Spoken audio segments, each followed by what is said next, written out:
We have lots of conversations with all kinds of people each and every day.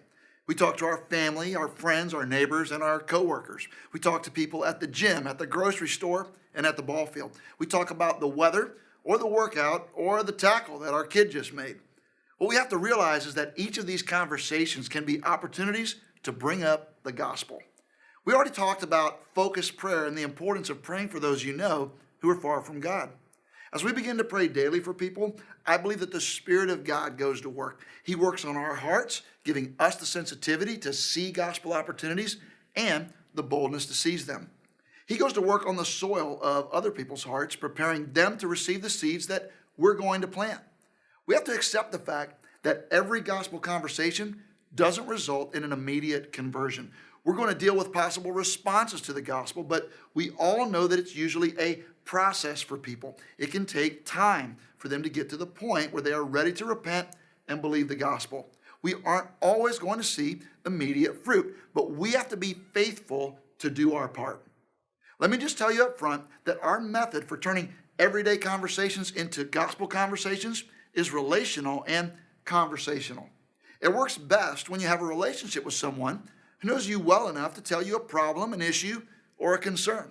Many of us live, work, and play around far from God people, but we don't go out of our way to build relationships with them. We have to be the ones who are willing to go out on a relational limb. I used to work with students, and we always told our adult volunteers that their first goal was to build a relational bridge that could bear the weight of the truth that they hope to impart. The same is true for those of us who are serious about being God's ambassadors. We have to build these relationships. We have to pray, and then we have to be on the lookout for opportunities. We know the opportunities will come because we live in a broken world. I don't think I have to tell you that. Every day we hear about another international or national tragedy. Every day divorces are finalized, drug addicts overdose, loved ones are diagnosed with cancer, a woman loses her job, or a man loses his house. Brokenness is all around us. Brokenness caused by our own personal sin or the sin of those close to us and the sin that results from just living in a fallen world. But here's the hope.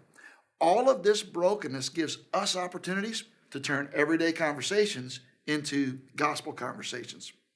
When people start telling you that they're afraid to travel because of the latest terrorist attack, when they share with you the heartbreak they experienced over their divorce, or when they ask you what they're going to do about their rebellious teenager, these are all gospel opportunities, and God is calling us to action.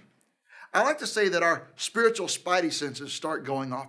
We know we need to say something, but we don't know what to say, and the moment is fleeting, and so we mumble, I'll pray for you, or something like that, and then we quickly move on. And we walk away from conversations like that knowing we just blew it. Well, the purpose of our book and the purpose of these videos is to train us to do this in a better way.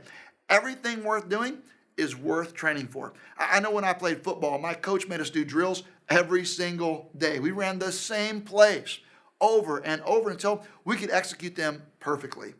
If we wanted to perform well at game time, we knew we had to get those reps at practice. Well, we're going to train you to transition a conversation, to share the gospel, and to invite people to respond. As you hone these skills, you will get the confidence we all need to be God's ambassadors, bringing broken people to the only one who can heal them and make them whole again.